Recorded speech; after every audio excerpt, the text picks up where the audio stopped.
Welcome back to the Fire You Carry podcast. Summer is here and it seems stormy out.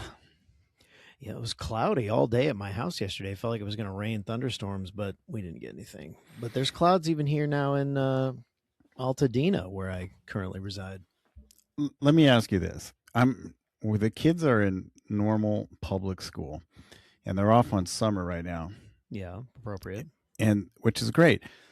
But I have this hard time of trying to figure out like not being Disneyland dad, but keeping them occupied. Hmm. You know what I mean? There's a weird balance there because we've done a lot of cool stuff. We've taken a trip to Arizona, went to the river. They've done a Christian camp for a week, which was great. My wife and I got to date a little bit during that week. We had the house to ourselves, which was nice. And there's some days that are just like today that's monotonous, where it's like, hey, they feel, I think, sometimes stuck in the house.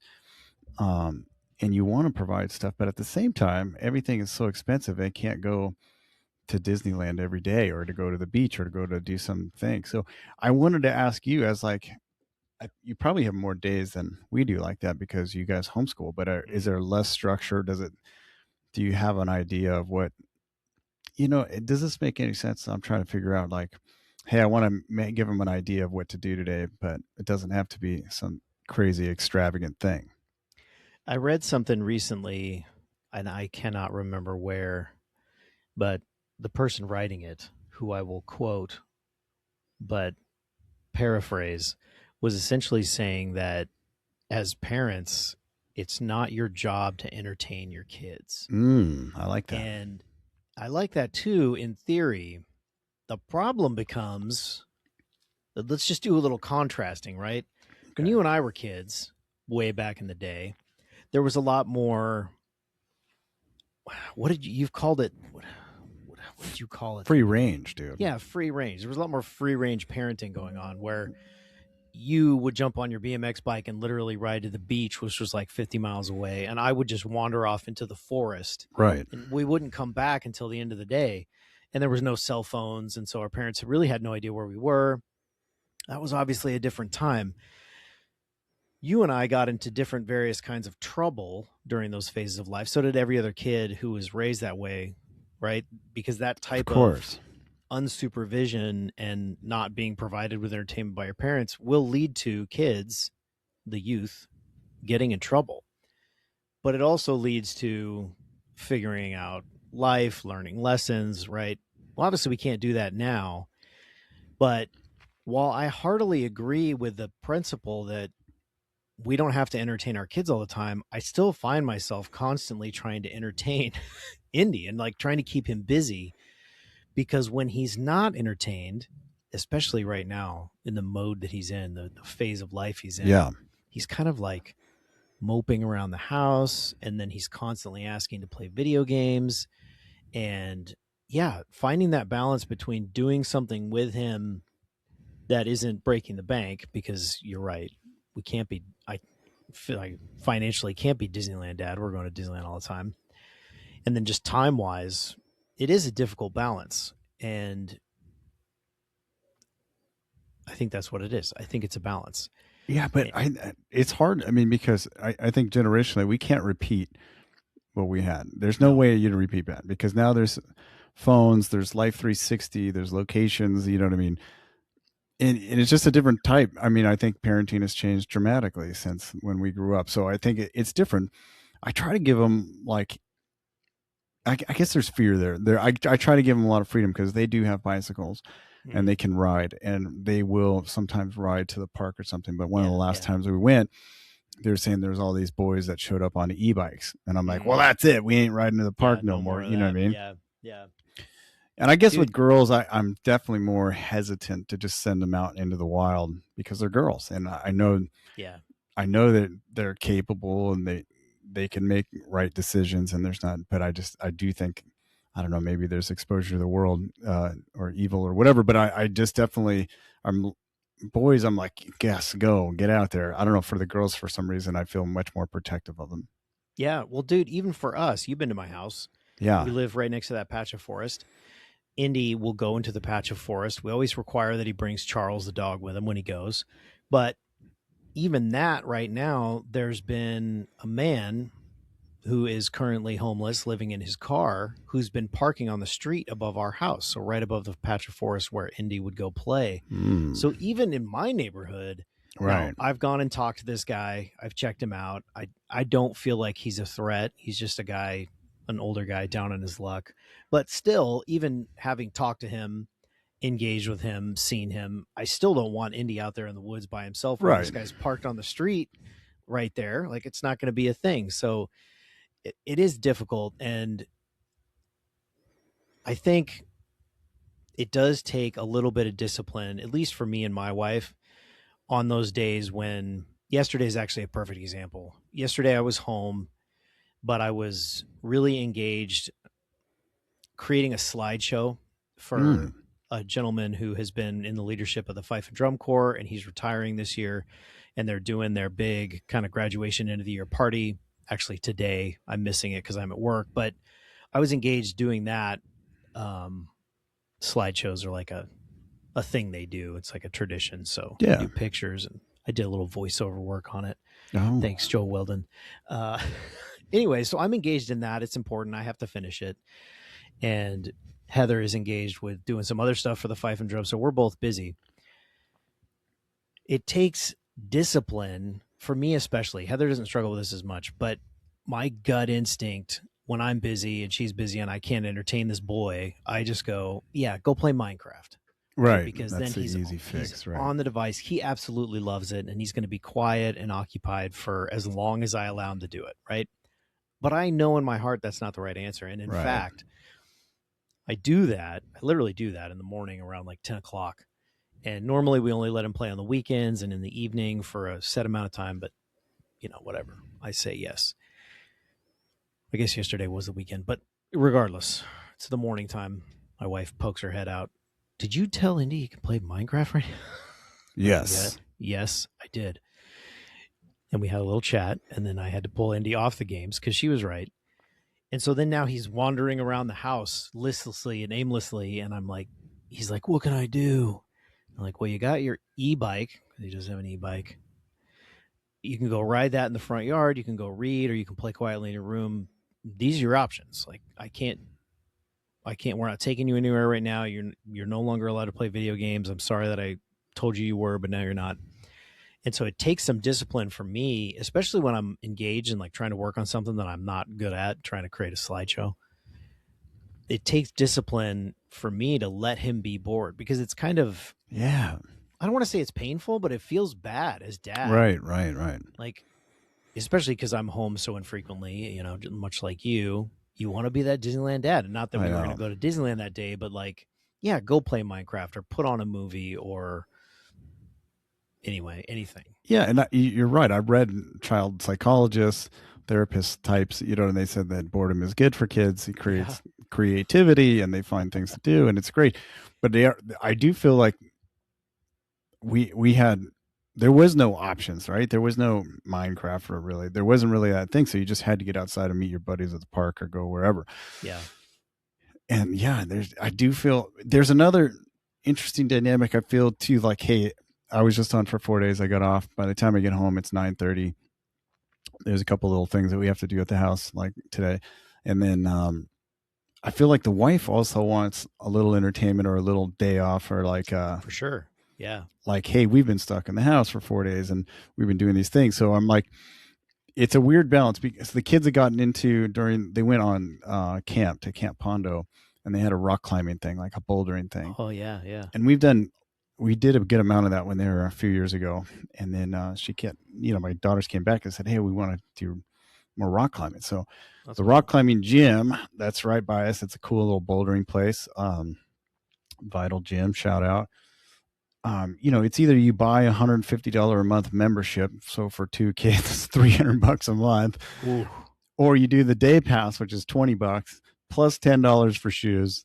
Oh, so you're talking about it's a $50 thing, yeah, that's right? A lot. Yeah, and I'll be honest with you, they're not spending all day there. It's a very tiring thing. So you're doing an hour, maybe an hour and a half. Yeah, and then we're out. You know what I mean? Yeah, so I'm like, well, we can't do rock climbing all day. Right. I'm not going to sign up 2 memberships for this thing that we're going to barely go to one day a week or something, you know? Yeah. So yeah, I'm struggling with that because I'm like, hey, I want to kind of do cool stuff, especially when they're home during the summer. But yeah, every day can't be Disneyland. No. Reading when I was a kid, now I have to preface this by saying I didn't fully escape the video game phase. I can vividly remember the first time I played like a real video game, and my dad at work had a computer, an old, it must have been a Macintosh, I don't remember, but he had an old computer, and sometimes I would go to work with him, and when he would be busy, he would put me in front of Wolfenstein, which Oh, is like one of the early first person shooter games where you run yeah. around killing Nazis. And I wasn't allowed to tell my mom that I was playing it because it was quite a bloody video game for the time. If you look at the graphics now, it's pretty hilarious. But that was kind of my first introduction. And then years later, I had a buddy who had a Nintendo 64 in his basement. Yeah. And so we would go over there when that time frame was going on. That's where everyone would go. We would meet up and we would play, James Bond 007 or Mario Kart for hours on end until our parents realized that's what we were doing. And then that kind of got shut down. But we did a lot growing up of reading, and I have been fortunate that both of my older kids love to read, and they spend time doing that. And even Indy, if you get him the right book, will read. And so for us, that's been kind of an adventure of finding the stuff that he likes to read, because I strongly believe that reading, almost regardless of what it is, there are certain things obviously that are not valuable, but reading just in general is really good for the brain. So he's been really enjoying, oh man, and I'm going to screw it up, I should probably look it up, but he's been reading kind of a graphic novel, like a comic book series, Okay. and they're all about different wars. A lot of them are American history, so like the Revolution and stuff. Let me look this up real quick. This is good podcasting material.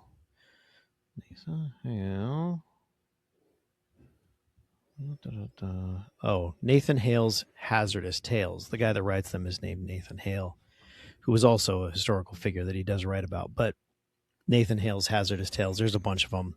And like I said, they're graphic novels. So Andy will spend time in his room reading those, which is great. He obviously builds Legos and stuff, but there is plenty of time where he's just wandering around with nothing to do. Yes. And all too often, my default is to just throw him at the electronics. And I know that's not the right answer, but sometimes I feel like I got to get something done. Yeah. And I think that's appropriate. I mean, as long as they're not burning, you're not doing that every day. You're conscious of it. It's not a daily thing. But it's interesting. Go ahead. Yeah. No, I mean, yeah, I think that I struggle with like they have lots of things. There's beading, there's art project, there's lanyard things they can make. And it seems like, I mean, obviously they can't be every day either. They want to try to do something different. I mean, we try to play family games sometimes at night after dinner and that kind of thing, but it's just like the majority of the day. And then the reality is it's like, it's a heat wave, right? So it's like, we can't really do a whole thing at 100 degrees with 80% humidity right now. So yeah, it's interesting too, because the world that we live in, and I'm just as guilty as this as anybody, but the instant gratification, the dopamine hit, if you will, of a video game. I love Battlefield 6. I play with my brother and other various people online, but I also love sitting down at night and watching Netflix with my wife, right? Totally. And could there be better things that I could be doing with my time? Yeah, absolutely. But those things are not as rewarding in that kind of dopamine, like instant gratification sense. And there was definitely less of that when we were kids. I mean, yeah, there was TV and all that kind of stuff, but it was so different.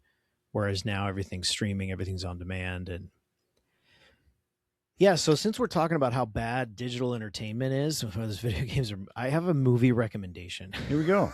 What do we got? that I wrote down. I don't even know if it's still in theaters because it's a very small movie, but the movie Young Washington came out this past weekend for 4th of July. And it's excellent. It's outstanding. Did you go to the movie theaters? Actually, I went to the movie theaters. Wow. Yeah. It's really good. It's really well done. It's a great story, and it's fairly historically accurate, but it's great. They did a really good job. It's definitely worth watching. All right. I got to check it out. Young Washington. they're watching right now is Little House on the Prairie remake. Oh, dude. Oh, the remake, not Yeah, the original. yeah, which is cool though because it kind of sparked Harmony. My wife grew up on the original, Of course. and it's just a great show, you know. So they kind of go back and forth to see if like things match Yeah, up or whatnot. that's cool. That's cool. Yeah, That's but that's fun. cool. We'll have to check out Young Washington. Full disclosure, I haven't been to the movies in a long time. I think, yeah, we go to the movies not frequently, but a few times. I would say probably a few times a year, 3 or 4 times a year. It's got to be the right film. It's such a gamble these days going to the theater, as I'm sure you're aware. There are almost always people in there with apparently brand new babies that can't stop Oh, crying. brutal. There's always kids that are running up and down the aisle. That's standard. There's always someone on a phone. There's usually people having some sort of deep theological or political conversation. It's really not the environment to watch movies I, most of the time. I'll tell you, my wife thinks that I have some sort of OCD or auditory issues because when I hear people eating popcorn or Oh, like in the back of your head yeah. or whatever type of obese food that they're eating behind me, it's Hmm. disgusting. Reese's Pieces. I don't like it. I don't like it. I don't like the slurping of the 87-ounce soda. And Mm, she's like, calm down. I'm like, oh, I just don't like it. yeah. And then, you know, in today's economy, I think it's a squeeze, right? So the squeeze is on. Everything's so expensive that I'm Oh, like, yeah. no, it's got to be something good that we're going to make a road trip out, the four of us, for this. Yeah, that's totally fair. That's totally fair. I would say this movie is probably worth it, although I don't know how your girls would feel about it. It is obviously there's battles, it's violent. It's not bloody violent, but people do die in violent ways. So I'm not sure how they would feel about it. We did take Indy and he Nice. enjoyed it. He liked it a lot. Probably the most intense movie we've taken him to see yet. But yeah, it was good. That's great. Yeah, there's a weird thing. I want to take pressure off my wife. She deserves, she's, you know, handled them for 4 days and kept them Yeah. occupied and having fun. And then, so I want to kind of do something, but I also don't want to like have to. I mean, we are going to the Forrest Frank concert on Friday. No way. It's quite expensive, Oh and yeah. we're all looking He's forward to it. huge. We've Where been is it? looking forward to this to months at the Intuit in Inglewood. Oh dude. So the Intuit Dome was where we got to go to the Fire Eid concert. It was great, Oh and that yeah. place is amazing. I think it's probably $1 billion facility down there. Wow. It's pretty amazing. It's a cashless, cardless place. So you have to download this app. And when you walk in, you just like scan a QR code and you've already had to put all your information in there prior to. Oh. And then it's very bizarre when you walk in. It's like an Amazon store, one of those things where you walk in, there's no lines like you'd see concession stands at old stadiums or whatever. Yeah, yeah, yeah. You just grab a hot dog and a water and walk out. And somehow science codes you and charges you. Charges you. Wow, that's It's kind of cool. cool though. Yeah. Dude, that's gonna be fun. But my thing is like, hey, that was quite expensive to get these tickets. We got them a For long sure. time ago. Yeah. You know, when you talk about parking and gas and the whole thing, it adds up. And I'm like, hey, that's a big thing to look forward to. But then you still have Monday, Tuesday, Wednesday, Thursday to figure out, like, hey, and Right, I'm right, like, I right. try to explain to them, like, hey, this is our big thing. We're not going to do anything else this week because we're doing this, you know? Yeah. Yeah, for sure. Yeah, there's an aspect of life where we often find ourselves waiting for the next thing and living through those kind of mundane days in between. And I was struck recently actually dealing with exactly this issue where it was kind of like, what are we going to do with Indy? Because he's the only kid we really have at home anymore. And reflecting with Heather on the fact that for me, that type of day at home is great because I'm not at work where I have responsibilities and deadlines and things to do and the unknown. Where when I'm home and there's not really anything to do or anything on the calendar, I like that. That Yeah, me feels too. that feels nice to me. Well, you But need a retreat. Yeah. for sure. But from their perspective, dad's home and it's time to do something. So there is Right. that rub. But recognizing that a lot of times, I think in life that while things like a Forrest Frank concert or even going to the movies are going to be fun memories from the past, like so much of your life when you look at it are those kind of mundane in between days. Totally. And so what we do with those, how we choose to look at those, is going to dictate what we do with and how we look at a lot of our lives, because there's so many days on the calendar where there's not really anything going on. So how are we spending that time? And I think there's a value in just spending that time being together as a family. And unfortunately, a lot of that time you might be bored, as the kids or even as the mom and dad. But that's not necessarily bad. But I think in order for it to not be bad, we do have to change our mindset and go, well, what are we going to do at this time? And maybe it is you just sit down and play a board game or plan a meal or go for a walk or whatever, just hang out. We sat down in the front yard yesterday we had a cloudy day, like I mentioned. And we just sat in the front yard talking for a few hours, and it was really nice. We didn't really do anything. We threw the ball for the dogs. That was the activity. And it was great. I wouldn't have wanted to spend the morning really any other way. And I think there's value in that. I think so too.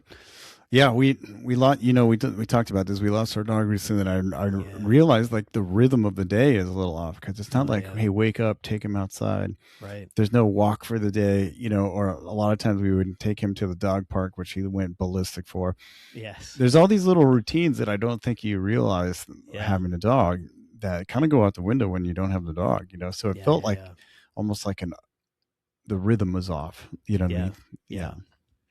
This isn't really fair because you guys lost your family friend, but my rhythm with my dogs is off right now too. Charlie Murphy. Charlie, in the morning when I get up and nighttime before bed, and obviously throughout the day, we let the dogs out to do their business. And we have this bear in our neighborhood right now. He's coming around every night. We see him on the cameras. He is huge. He's the biggest bear I've ever seen. And I haven't seen him in person, but on camera, he's massive. And he's been coming around often enough that I can't just open the door and let the dogs out, especially in the morning and at night. Like, I have to go out and clear the front yard to make sure that the bear isn't out there, because I know that if I let Mr. Charles Murphy out and that bear is there, Charlie Murphy is going to go after that bear, and it's going to be the end of Charles. He's going to die a glorious death defending his family from this bear, in his mind. Right. And this bear is going to kill him with one smack. He's outweighed by 700 pounds. Yeah. I don't want to let that happen. So I have to go outside. I have to hold the dogs back because they know. He's been out there. Like, every time they come out, they're sniffing around and barking. What's the radius that you have to clear here to make sure that he's safe to do his constitutional? I just make sure that he's not at the trash cans. He's been knocking our trash cans over every night. And so do you have to lock down these trash cans? Driveway. We have trash cans that are animal proof. So they have lids that have handles that kind of fold up and like lock into some grooves in the lid. And then there's like a bungee cord type thing that locks them down. Very effective against raccoons. Ineffective against bears. Bear's going to just blast that thing. The bear just knocks it over and then puts all of his weight on it, which just kind of like blows the lid off. Yeah. All of our trash cans have puncture holes all around the lids from his teeth, where he bites at it before he gets it off. So it's not really effective. But yeah, just make sure he's not immediately in the front yard. And then after that, if they find him in the woods, they're on their own. Yeah, it reminds me of when Harvey and I were courting. We stayed at Zephyr Cove, which are like these in Lake Tahoe. I think it's a Christian run, like kind of like cabins that they have. Yeah. Some of them are 2 walls, some of them are 4. And you can get it like through your church or whatever for a pretty good price at the time. And I remember we cooked something. I don't think she was thinking about it too much and put like the trash bags out on the porch. Yeah. And then in the middle of the night, you hear this like just horrific sounds all over the place. And,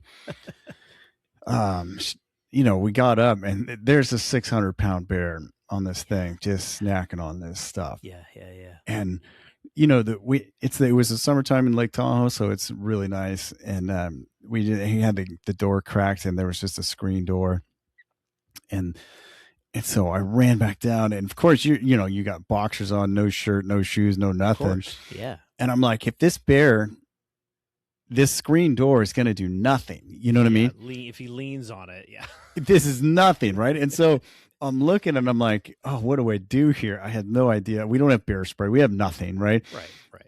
And so I made the decision to run downstairs and try to slam the door, like the actual outside door, Yeah, yeah. to give a little bit of protection. Yeah. But then all these other screens and all these other things, like if he wanted to come in here and he would just eat us alive. Yeah. And I'm like, and I'm looking down in the kitchen and there's red vines and there's food and there's all kinds of stuff. And I'm like, you can smell this. If he wants this, it's his. Yeah, yeah, yeah. And like we went to it was like a 2-story cabin. We went to the upstairs and I'm opening the window and I'm like, all right, if it goes down somehow, I'll go down first and then she'll jump and I'll try to catch her or at least break her fall. I'm trying to figure out a game plan here. And to escape. Luckily, after he destroyed all of the trash, he wandered off into the forest. Yeah. We were all right, but it was a long night. Yeah, yeah, yeah. And that's at Thankfully, your house. The bears that we have to contend with around here are like that. They're very docile. They're pretty lazy. They're not aggressive. Unless you startle them or somehow corner them, they're usually pretty chill. But they're so big and they are incredibly fast. And they are just insanely dangerous. Speaking of which, dude, did you see that video of the guy who got flipped by the bison? Oh, I feel bad for that guy. Yes. My man had the suspenders on. It looked to me, I don't know anything about buffalo, but that he was walking at a safe distance and he just happened to see this bison. It looked maybe 400, 500 yards away from him. But I'm blaming the truck driver. Suspenders. Because the guy that drove the truck by him, I think, either startled this thing or pissed it off enough where that thing charged after this old man. And that guy, you could see him dodging through the trees, running for his life. I don't know what happened to Martha. Martha or Barbara, whatever her name is, she seemed to be okay. She hid somewhere. But old Bob was running through them trees and somehow that thing tossed him.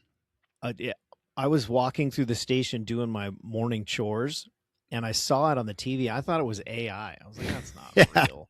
And then I watched it again. I was like, oh my God, that's real. The bison barely moves his head and the man flies 8 feet in the air. Yes. Those animals are so powerful. This is really quality podcasting that we're doing right now. This is a problem. I feel like within about a year or so, we're not going to believe anything you see ever again. No, that's true. And I don't know how that's going to pan out because the Pentagon could come out with UFO releases and we're like, that's AI.